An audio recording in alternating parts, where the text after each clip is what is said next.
Hello mga beshi! So, on the way na nga pala ako sa palengke. Yes po, mamimili tayo ng ating mga paninda sa ating tindahan guys. At ang oras ay 1:30 PM.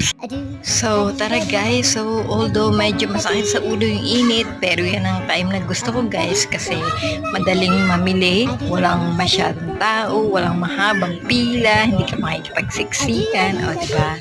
Menos sa oras. So, ayan, nakapamili na nga ako guys. So, wala dun sa grocery na pinuntahan ko. Kaya lilipat naman ako ng isa pang supermarket. Ayan, guys. So, tapos na ako mamili, di ba? Ang bilis ko na. At ayan nga, pauwi na ako guys. On the way na ako pauwi.